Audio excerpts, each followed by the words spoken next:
Welcome to the OpenHearted Podcast.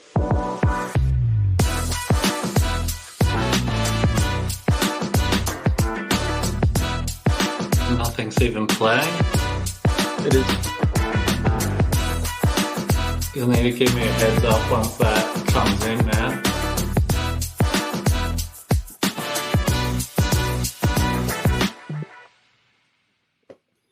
Good. Hello and welcome to the OpenHearted Podcast. My name's Will Wheeler, joined with my main man, Photon John. What's going on, brother? I just got back from Toowoomba. Had a little speaking engagement up there. This was a fun little Nice. I just want to apologize for everyone. We're running a bit late. We've got some technical difficulties. My computer has shit itself right when we're about to start, so I'm rather frustrated right now because when you're someone who is organized like me, not having things working and working from your phone. So I'm actually doing this podcast from my phone at the moment. All right. So hopefully it goes all right. And not even my light is working now. So it's all working well today. So fun times. There we go.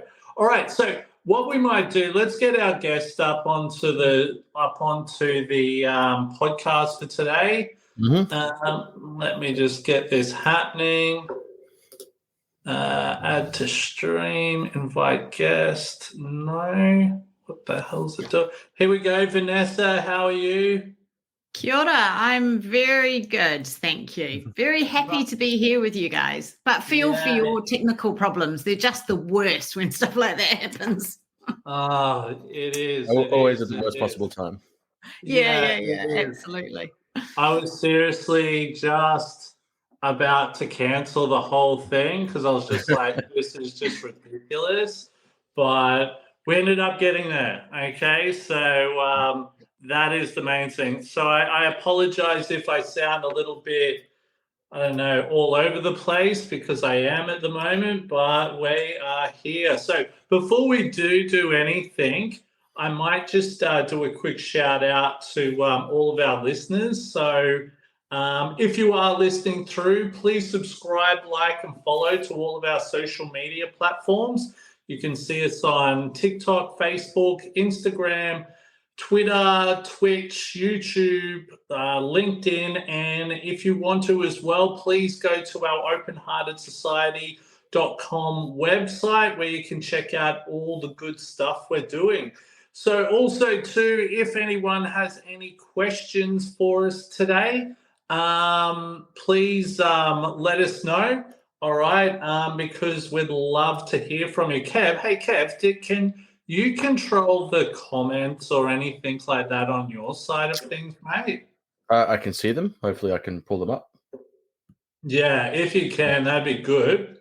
Yeah, because, cool. Like I said, I am running off a phone here today.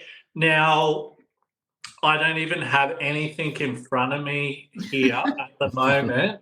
So I'm pretty sure we're covering parenting as a neurodivergent person. Am I correct? Yes. You are. Nice, fantastic. So Vanessa, this is probably the first time we've been able to have a proper chat without everything going all crazy and everything like that. So you know what? Please share a little bit about yourself, who you are, where you're from, all of that stuff. Sure, cool. Well, first off, I'd just like to say, I thought this podcast was last week. So, as someone who's dyslexic themselves, I'm actually quite pleased that I'm here and I've got my questions. Good job. Kia ora, everybody. I'm Vanessa Victor. I run a business called Remarkable Minds. Currently, I'm based in Auckland, New Zealand. I have lived in a few different countries in the world, actually. I've lived in Scotland and Norway and the Middle East, so been around a little bit. I'm a late diagnosed neurodiverse individual, so I didn't find out about my dyslexia and ADD until I was in my 40s. By that time, I'd already had my 2 children, and was struggling with lots of things in life, and being a parent, certainly.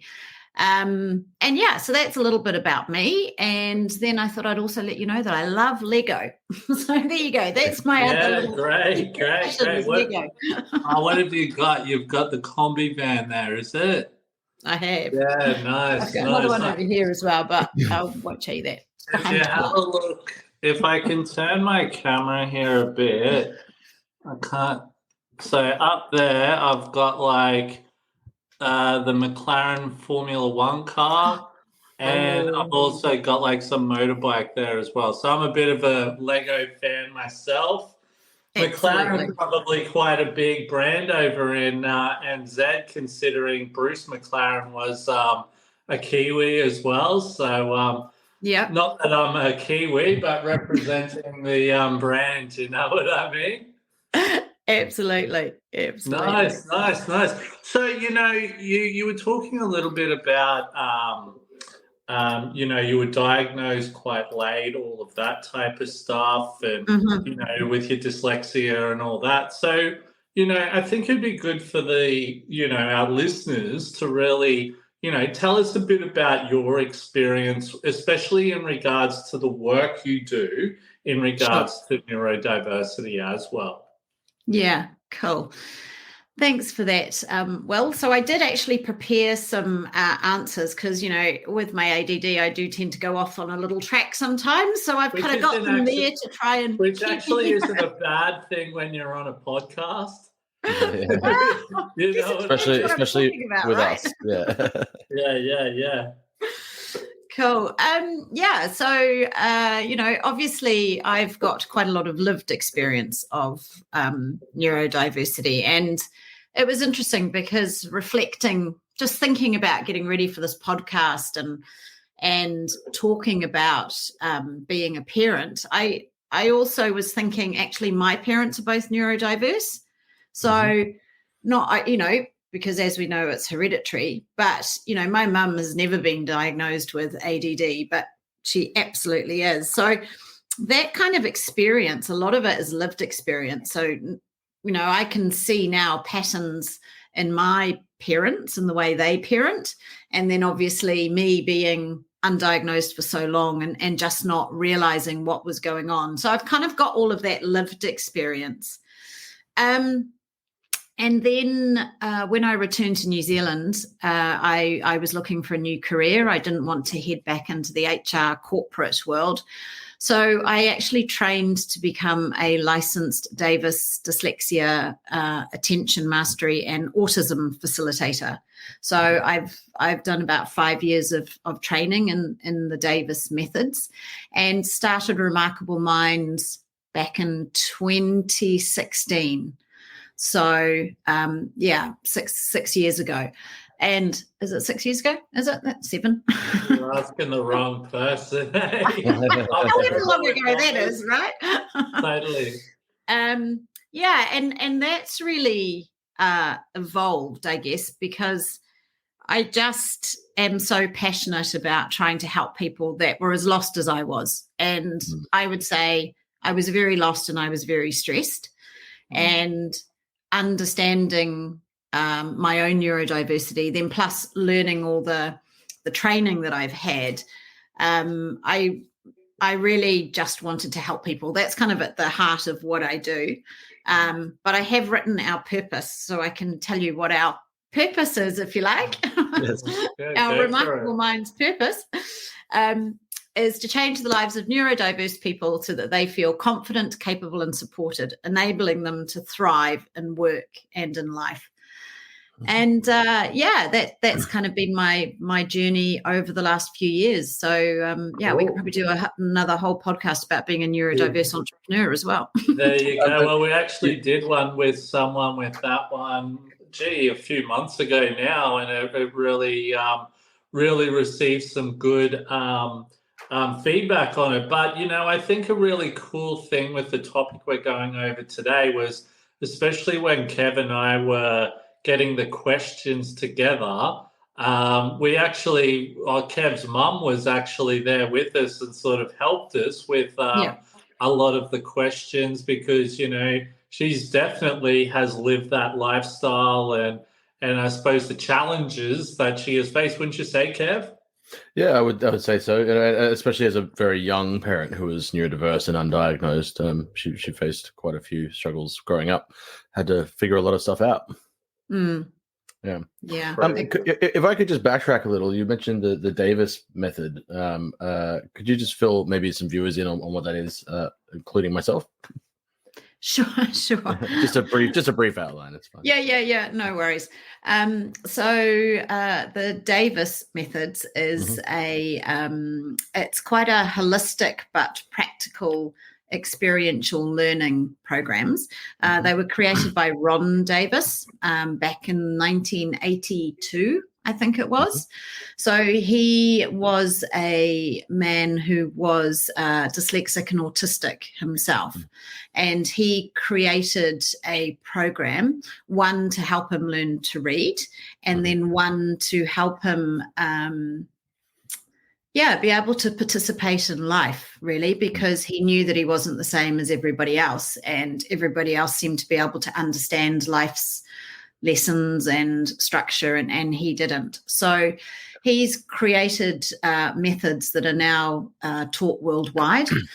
We have facilitators all over the world, and those facilitators do a variety of programs. So we work with, we do a dyslexia program, an ADHD program, and then an autism program as well. So he's a very beautiful man that just wants to enable people to live their best life, really.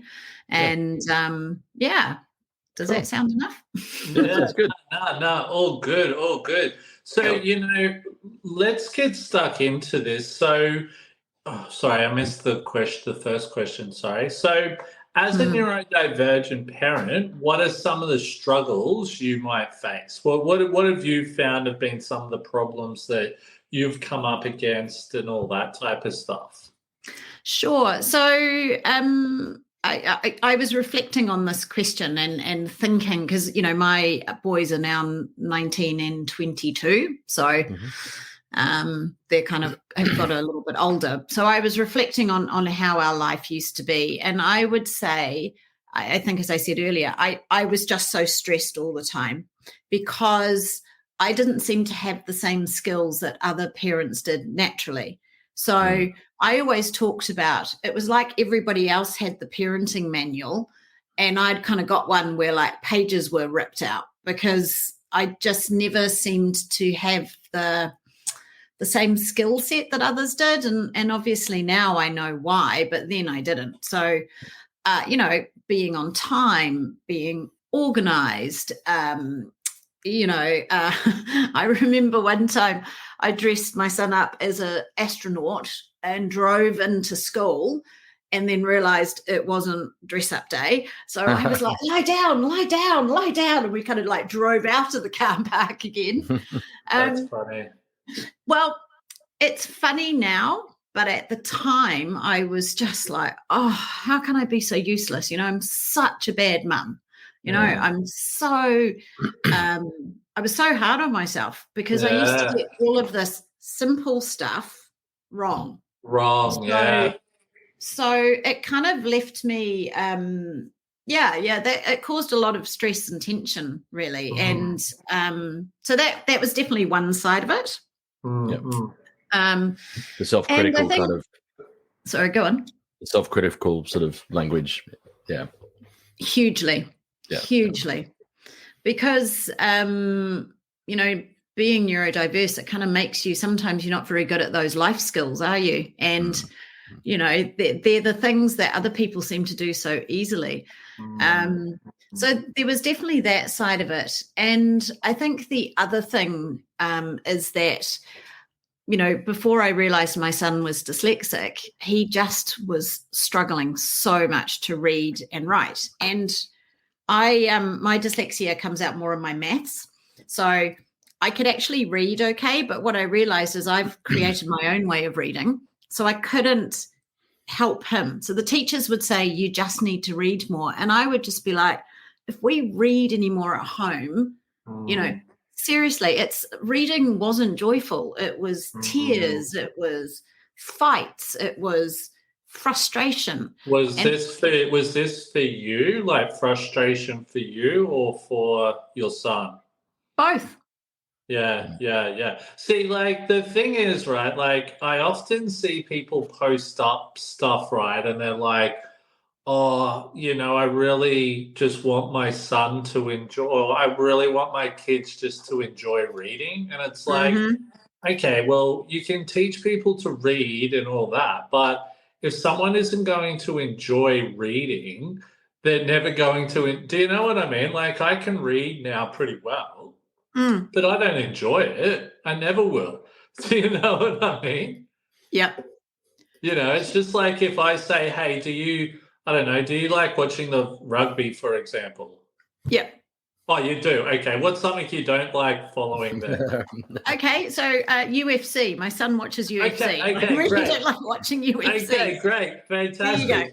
If I was to say to you, just keep watching the UFC, and you'll like it eventually, it's never going to happen. And I think this is where people don't realize, especially when we're trying to get kids to read more and more so they can like it, they're never going to like it if they don't like it. It's just simple as that. Same with adults, you know what I mean? Same thing. And I think I saw a little bit of it with teachers and other parents towards my mum, where they were just like, but just do this. And they just couldn't comprehend that she just didn't have the skills to do certain things. Which is not to talk down about her parenting capabilities at all. She was an absolute legend, but she had to navigate her own path through that while everyone else was telling her, but just do it this way. Why can't you just do it this way? Which is, I'm sure it's a very common theme on this podcast. Yeah, that's so true. And, I think that is another struggle is that I see a lot of parents facing is it's actually kind of quite triggering for parents. Like they might have struggled in school, but have then kind of got through it and gone on, and then their child is struggling. And that can be really hard for a neurodiverse parent as well, is seeing their child struggle like they used to. And that can be really hard as well. So, it's not an easy journey. And I think probably what would be, especially when I look back to when I was at school with, especially my mom and all of that, sometimes you're getting told, hey, do this and that. And you're getting told by people who don't fit the person you are. So what I mean by that, they're not neurodistinct. You know what I mean? So how would they know what it is that person needs? And that's the hard part. And I think especially when I was at school, it was like, okay, your son's never going to be this, your son's never going to be that. So there was lots of, I suppose, self-doubt as you get older, because you're like, well, I've been told all this from a young age. And then you get a lot of depression and all that type of stuff starting to kick in and all that type of stuff, if that makes sense. Yeah. And can I just ask, Vanessa, are your children neurotypical, neurodiverse? Did they have some of the same struggles, or was it a case of having to learn to communicate with them as neurotypical kids? Yeah. Thankfully, they're not neurotypical. Okay. That's what I would say. So I have one son who's quite severely dyslexic, and one son who's ADD. So they're both very neurodiverse. Does that create a bit of family kinship at all? Once I understood more about being dyslexic and ADD, and once I started my training, yes. But in the beginning, no. It was very. I was really caught between trying to be the mum who was the structured, organized, I can teach you how to read and I can teach you how to do maths person, and that neurodiverse person that I am, which is just like, don't worry about homework. Let's go and build a cave full of boxes and, play Lego and, all that type of stuff. But once I understood more, and it's given me a real bond with them, I think that I'm very lucky to have. Yeah. And you know what, right? And I think this flows really well into our next question. So when you were diagnosed, did that make parenting easier in any way? Like you sort of started to go, now I can see why this happened, or you're able to sort of, especially with your sons, you said you have 2 sons, right? Yeah. So with your sons, you were able to go, now I can see what's happening here. You're able to provide them with better support type of thing, or understanding, or whatever that might be. Yeah, absolutely. It definitely massively changed our home life, I would say.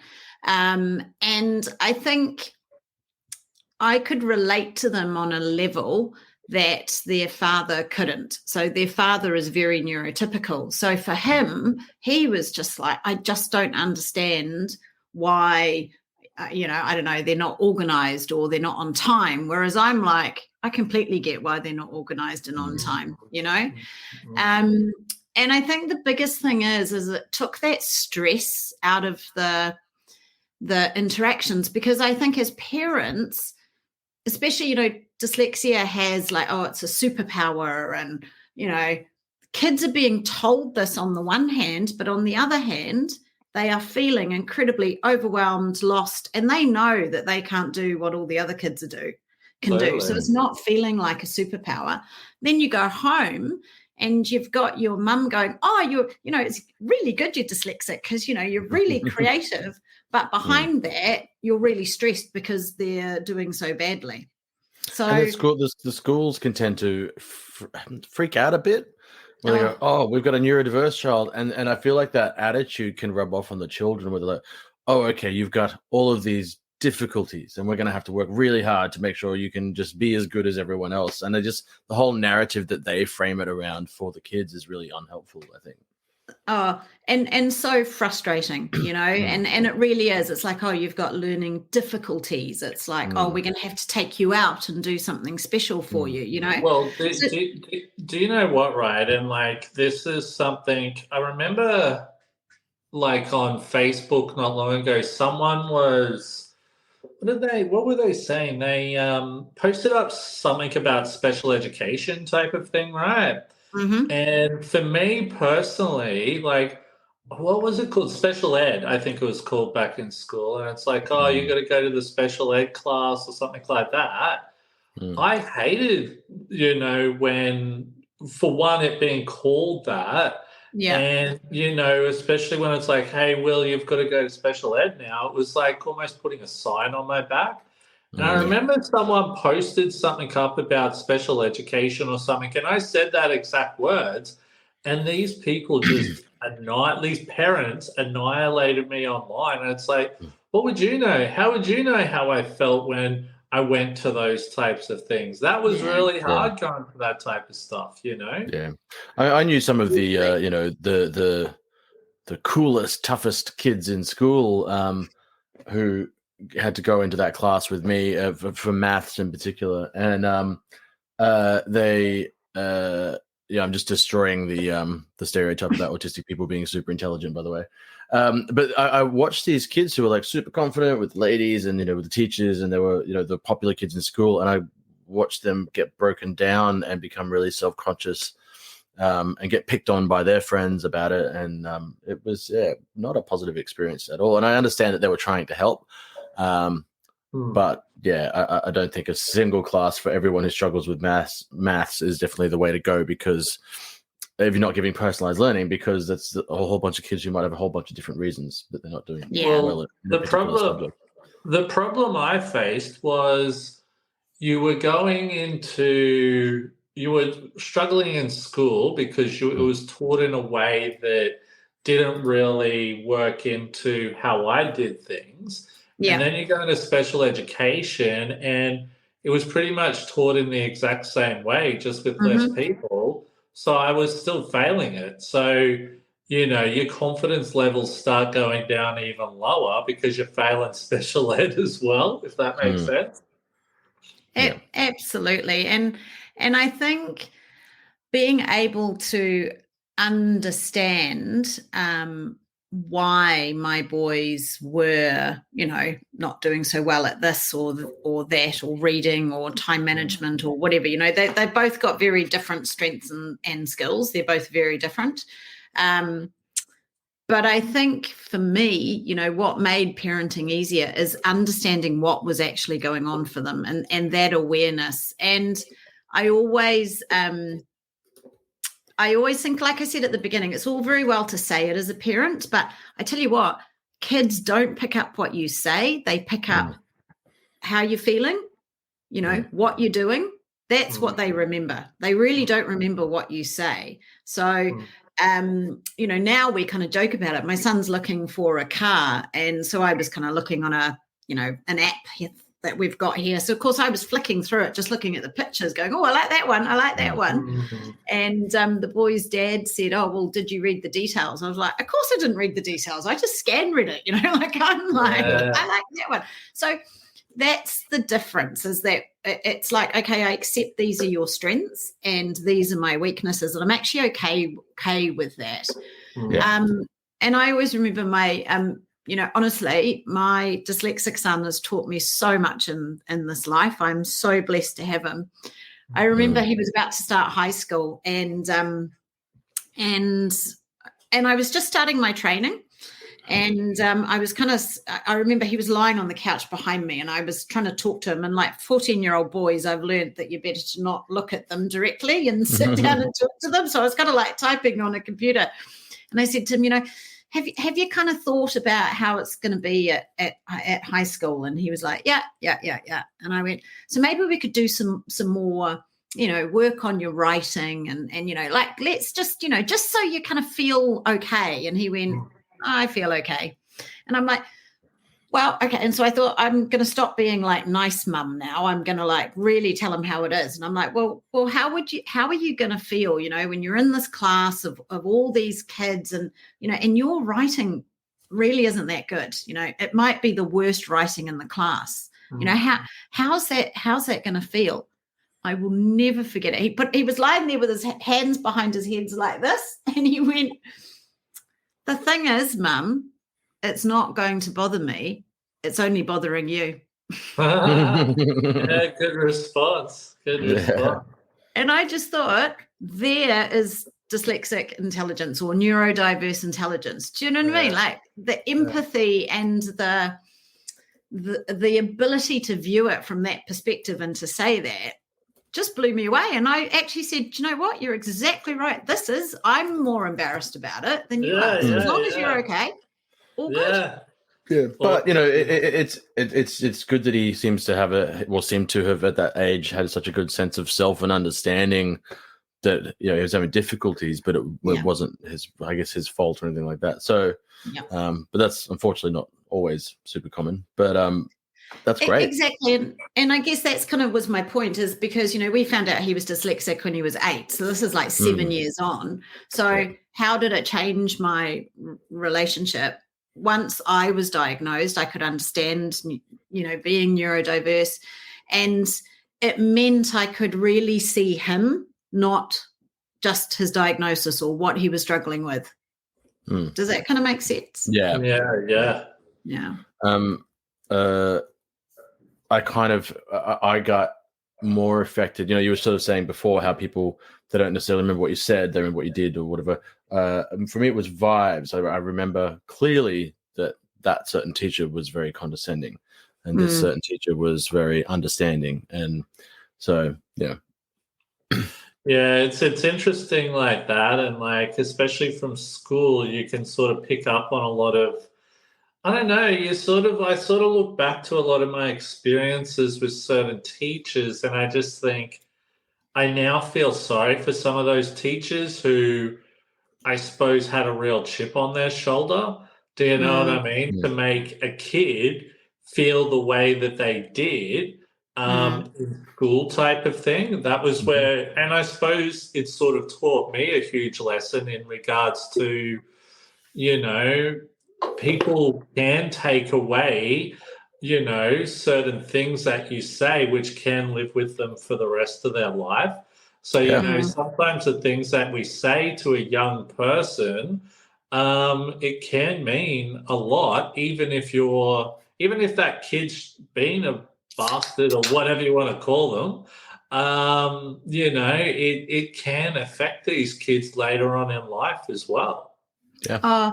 Hugely. I work with, I've worked with a variety of adults and children now, but, adults, I still have adults that I work with who are massively affected by those comments that were made or experiences that happened at school. And there's this statistics that dyslexic children on average are told 20,000 times at school that they have got it wrong. Wow. 20,000 times. Now, the thing is, what you start to hear is, I'm wrong, not I've spelt this wrong or I've got this wrong. And I think as a parent, this is where I think really understanding that emotional and mental side of neurodiversity, because dyslexia isn't just reading, writing, and spelling. ADD isn't just not being able to focus. Autism isn't just about social skills. They're all much more complex. And being able to support your child in a different way and really understand what's going on for them, that is one of the most important things I would say to any parent out there with neurodiverse children.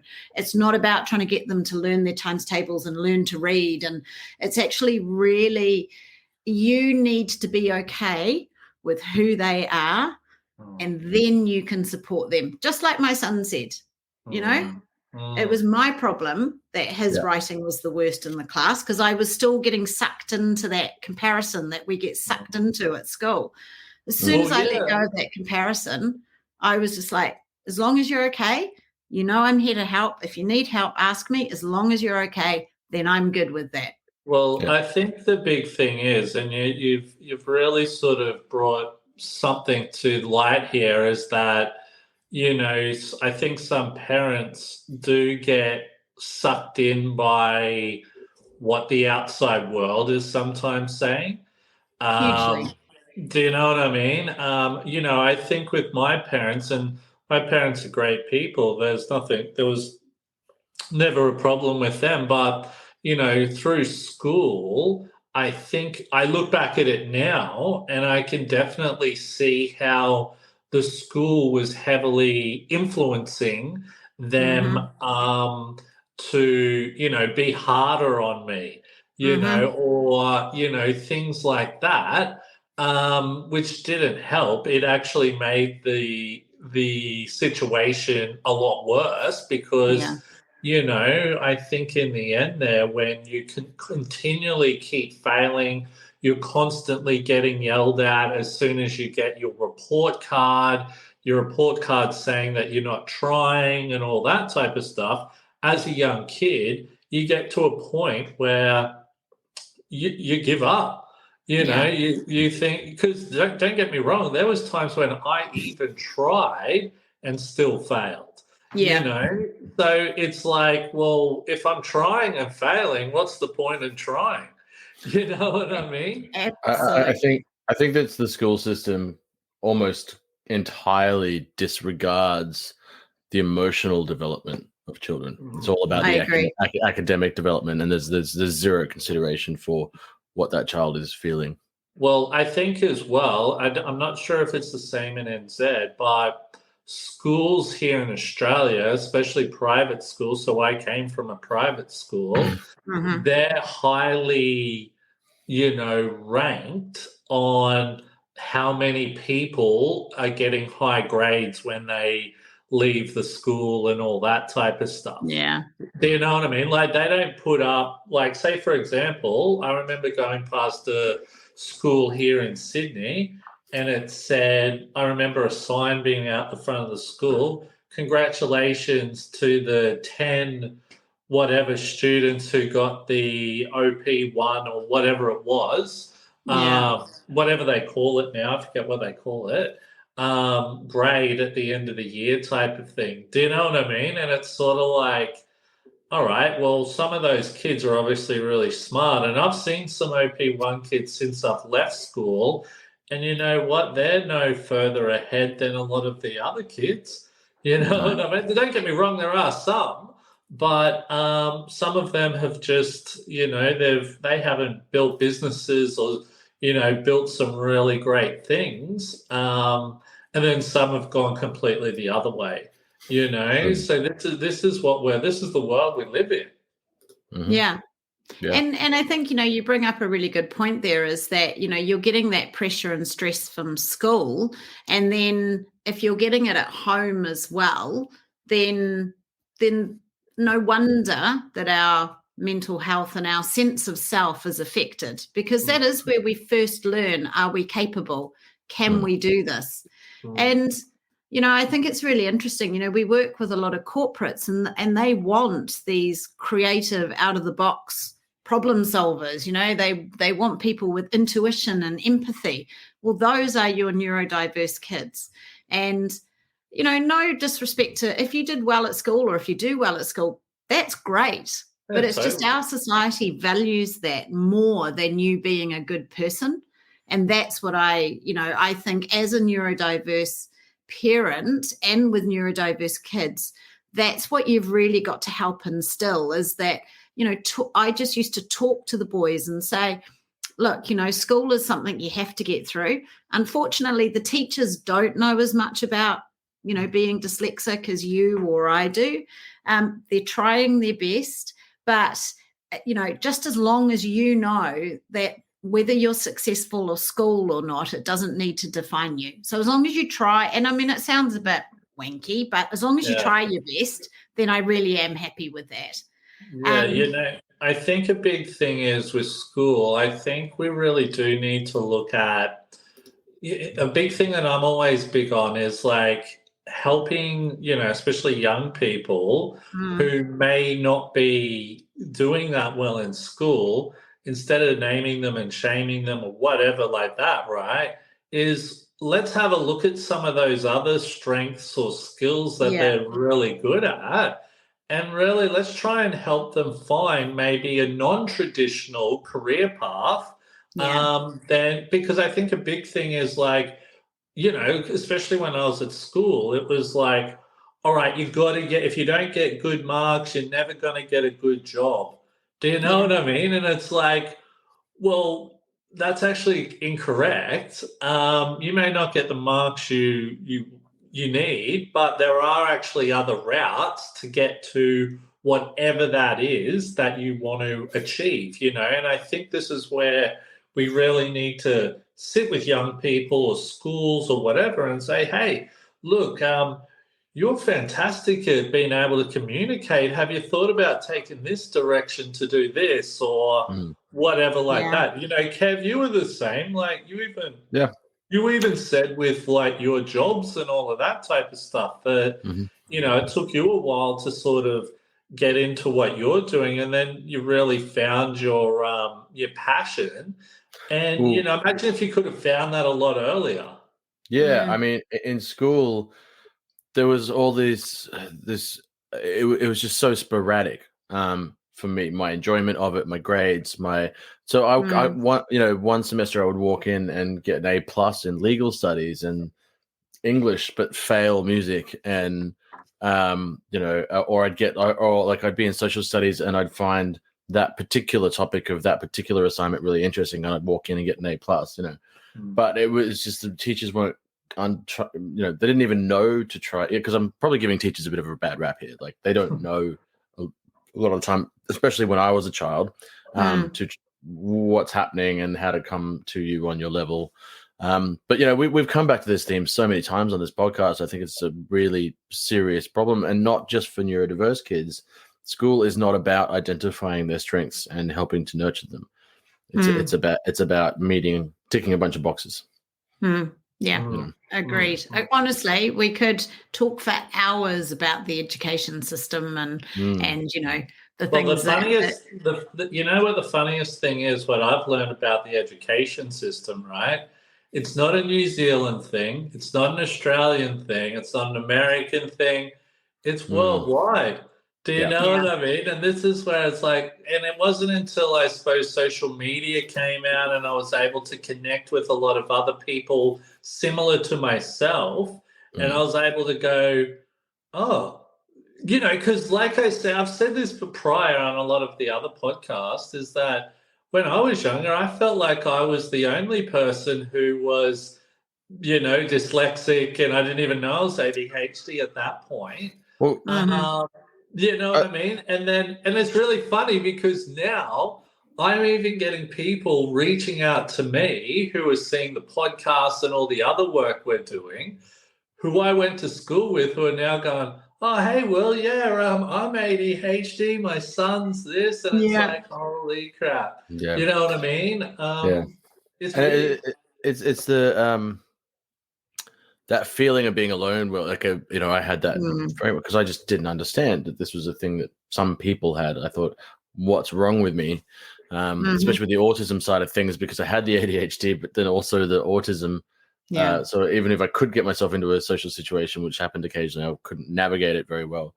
But it was very lonely to the point where even today, sometimes as an adult, when I meet someone and we connect and we have similar lived experiences, and I find someone who had the same experience as me, I get really emotional. Like I'm happy, but like I'll have a little cry, you know, like because it was a pretty lonely, traumatic period for me in school, you know. Well, I think that was why I turned to drugs and alcohol. Do you know what I mean? Because it was sort of like medicine. Do you know what I mean? I was able to hide that. And a lot of the time when you go to parties and party and all that, people wouldn't see you for the person failing at school. They'd see you as the fun party animal. Yeah, this guy knows how to party. Yeah, totally. And it's like, man, he is cool. But in school, it felt like I wasn't that cool, or I couldn't be cool in school because, you know, everything was against me. But then when you're at a party, you got your booze and alcohol and drugs and all that. That was where you were able to showcase, you know, this cool person. But obviously over time, that's not a very healthy lifestyle to live. I think it's really interesting, isn't it? Because I used to come across as very confident. Most people would have said I was quite confident, but I wasn't confident at all. It was a complete facade, really, because I was always waiting to for my next mistake or my next thing that I fucked up, or, you know, because it was always going to come. So I always used to be the slightly crazy out there chick, because then when I made a mistake, I could be like, oh, see, I told you I was like the unreliable one or this one. So you end up almost self-perpetuating this persona to kind of make up for all of the stuff that you can't do, or that's certainly what I do. Sort of a different kind of masking almost. Well, absolutely. Do you know what's really interesting since I've gotten older, right? I have connected with a lot of people I used to go to school with and that. And in school, right, I didn't feel like I was confident. I felt, you know, really not confident at all. But it's been really interesting because I speak to people and I tell them, I'm like, man, I struggled in school. I had no confidence. And they're like, what, really? I just saw you as like this really cool, popular guy. And I'm thinking, what? You thought that of me? I honestly did not think about that in myself. Do you know what I mean? And it's just so, I suppose, sometimes hard to really I suppose see that in yourself, if that makes sense. Yeah. How about we get positive for a second? I think Vanessa's frozen on the screen there. Oh, I believe. Hello, Vanessa, are you there? Can you hear us? Oh, we might have lost her for a second. Oh no. She's anyway, I'm sure she's probably going to come back in a sec. So, you know, we might just keep on talking while she makes her way back. I'll just see if she's in the guest spot. No, she's not there as of yet, but I'm sure we will get her back in a sec. But we will get there in a sec. But yeah, it was true. Like, this is what I mean, Kev. Like, hang on, I think she's coming back now. Let me just have a look. Let us know when. Okay, I think she's coming back, but we'll just keep checking there. But what was your experience like, Kev? Like, I mean, there was some positive stuff. I've said I was speaking. Like I said, I was speaking at in a panel yesterday, and we were talking about tattoos. And they were sort of talking about what do they mean to you, and I was like, well, all my tattoos are musical, and the reason for that is when I was in school, once I discovered music, and it was like my special interest as an autistic person, so I spent a lot of time getting good at it, and people enjoyed watching me play and stuff. That was completely transformative for me. It got me back into social situations. I was never in them, so it got me into social situations. And people were like, "Oh, it does." People will be like, "Oh, this guy can talk about Smashing Pumpkins and nothing else for 3 hours, but that's fine. He's a musician." Like they didn't just go, "Oh, this kid's weird." So there was some positive aspects to it as well. And I gotta, although I failed music miserably, I did have this music teacher who recognized that I had some talent, and I think she kind of took the. And she was this great singer from Southern Mississippi, a blues singer who talks like that. And she recognized that there was something that needed to be nurtured in me for music, even though I was failing all of her classes. So that was nice. Yeah, crazy. Vanessa, welcome back. Good. My ADHD son just did something to the internet. I was like, good. Oh, we just kept on rolling with it. We've done it's the day for it. We've done so many podcasts now that we're just able to just roll with the punches. So Kevin and I just kept on rolling with that. So what I might do, how has your work informed your parenting journey? What did you mean by that one there, Kev? I guess, now that you're working in the field, I guess both in hindsight, but now you've never stopped being a mother. How has that work informed your relationship with your kids, the way that you parent, any advice you would give to people who are parenting as a neurodiverse person? Yeah, it's a really good question. And I think we've already touched on it a little bit, is that it's that understanding and support that I can now give both my kids, but on a real equal level, so it's not, as I was saying, it's not just about reading, writing, spelling, focus, social skills. It's actually helping them see who they are as people and really help them develop their sense of themselves. Rather than just the diagnosis. We have a saying, support the person, not the diagnosis. And so what I would say, how my work has changed that is, obviously it gave me tools myself to be able to use, because what I know about any neurodiverse individual is that they are usually very empathetic and very sensitive to what people are feeling rather than what they're saying. And so, like I said, you've got to come to terms with it yourself so that you can be giving that really clear message. And my work now has given me tools that I can use. Like, I could never understand time. I mean, I just could never get the concept of time. I mean, I was always late. But now that I've done my own work, I've kind of got to terms with that, and it means I can actually help my boys in a more positive way. So, old Vanessa would have been like, "Oh my God, come on. Oh my God. I would have been getting so stressed. We're late. Hurry up. Oh my God, why aren't we organized? It would have been lots of tension. Whereas now I'm like, okay, so we do need to leave in 10 minutes and you need to go and do this now. I used to be the mum that would shout 10 instructions at my ADHD son. Well, that's never going to work. He's only ever going to do the first thing, and then he'll just forget the rest because you'll get distracted. Exactly. So, there is a different way of parenting for sure. But I think, if I had 2 tips for parents out there, one is patience. And that's patience with yourself as well as with your children.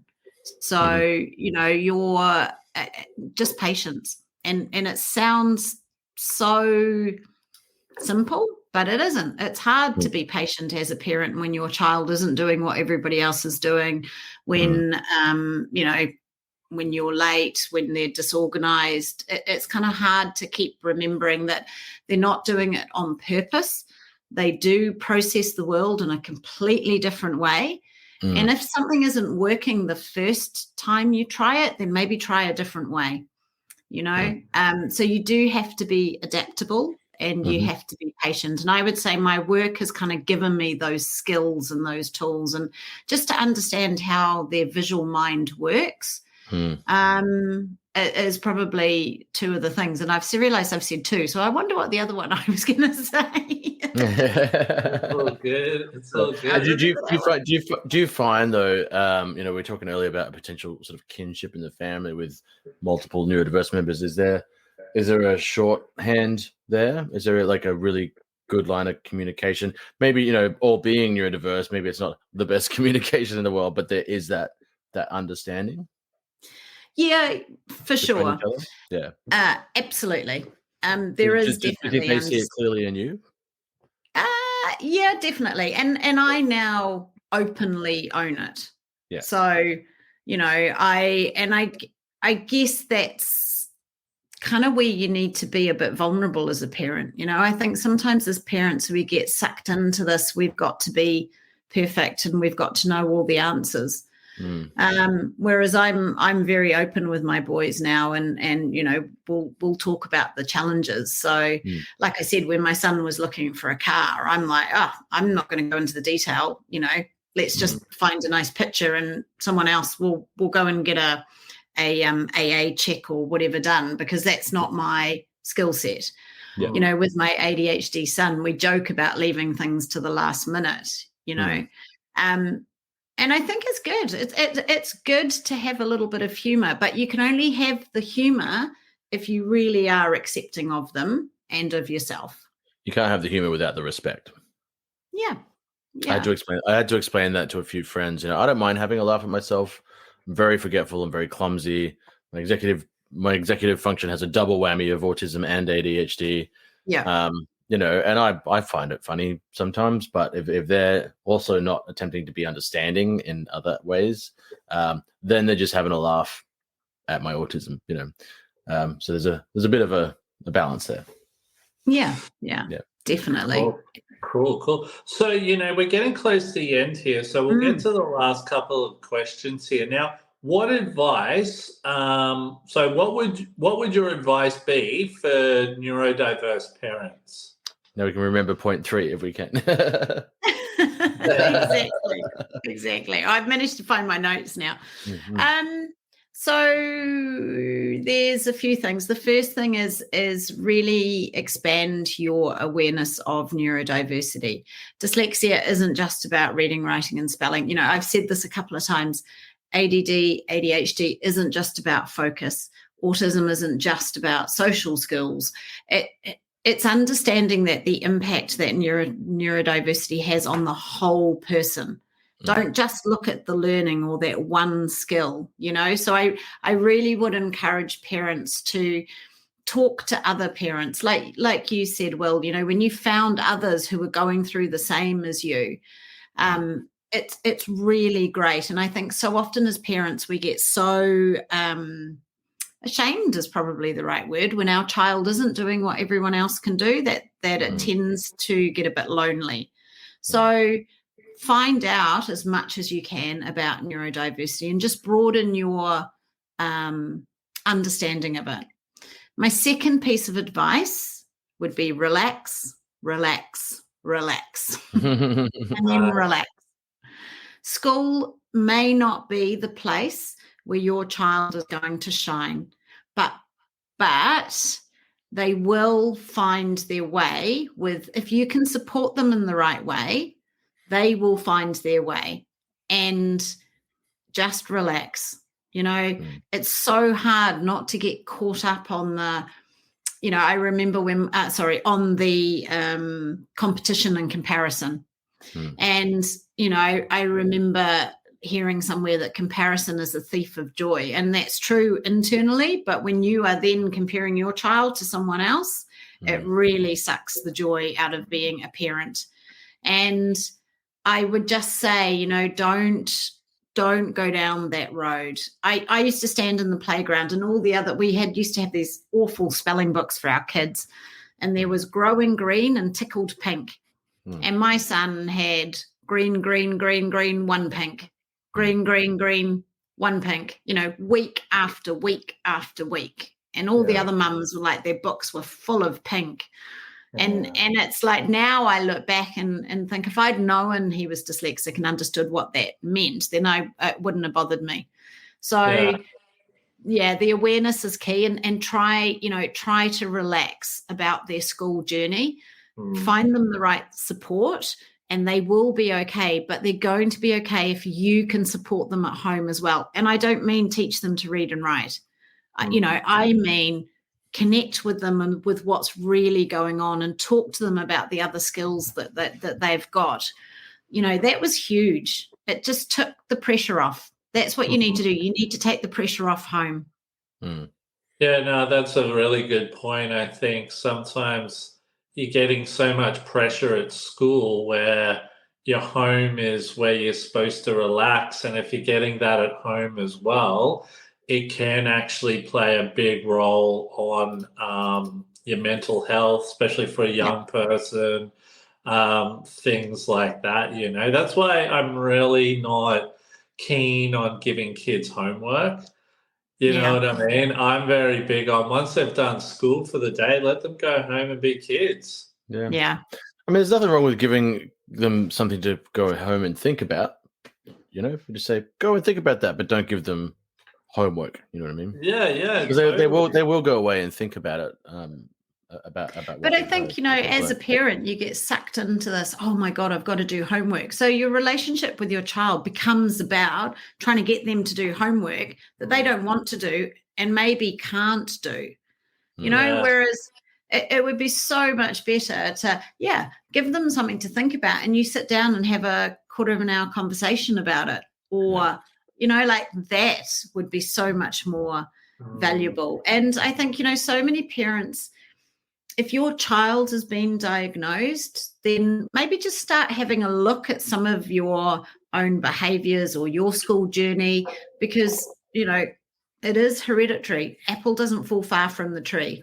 And, and I think it can be a little bit confronting. Some parents don't want to face that. So you've got to be brave as well. Yeah. Totally.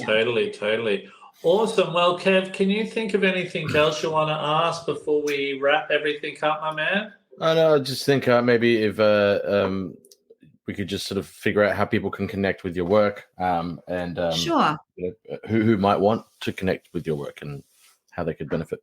Yeah. So where's the best places to find you? How do you work? How does it all work? Where can people find you? Now that I've got a wonderful neurotypical business partner, things are a lot more organized. That's what I would say. So we are on socials. We're on TikTok. We're on Instagram. We're on LinkedIn. And you can also find us on the website, which is www.remarkableminds.org. So if you want to know more about the Davis methods, we can share those, but we also do online coaching, and we also provide parenting support, but we also, kind of provide more that mental and emotional support as well, because we're really passionate about, just helping people thrive, whether that be the parents of neurodiverse individuals or the neurodiverse individuals themselves. And I'm sure I was probably supposed to tell you something else. But anyway, I think that's probably it. Instagram, TikTok, and LinkedIn, and our website. It's all good. It'll come to you probably about half an hour after you get off this thing. It always is the case, you know. But look, thank you so much for coming on today, Vanessa. It's been so good to sit down and finally speak with you. I apologize that I'm doing this off my phone. My laptop and that has all just died here, but, you know, we've made it happen. That's the main thing. As long as I sound okay, that's what I'm a bit worried about. You know, I'll probably hear it back and be like, man, that sounds better than when we normally have it all set up. You know what I mean? Yeah. But no, and honestly, guys, I really love your work, and it's been so great to speak to both of you. And thank you so much. You know, I love these conversations when they're real. You know, and it certainly was real because my internet dropped out halfway through. Totally. I was worried I might join you because my battery's nearly dead. But yeah, crazy. Yeah. Awesome. Hey, Kev. So we don't normally talk about this, but because we're on my phone, I'm not going to be able to hear when the music is finished. Are you able to give me a thumbs up and I can press end? Then. I'll do the director thing. I'll count down. Even if you just put the thumbs up, that's easier for me, man. And then I can just press end. You know what I mean? So thank you so much for everyone who's been listening today. Like I said, please follow us on our social media platform. Please check us out and subscribe to our emailing list at theopenheartedsociety.com. My name's Will Wheeler, joined with my main man, Photon John, and this is the Open Hearted Podcast. Till next time.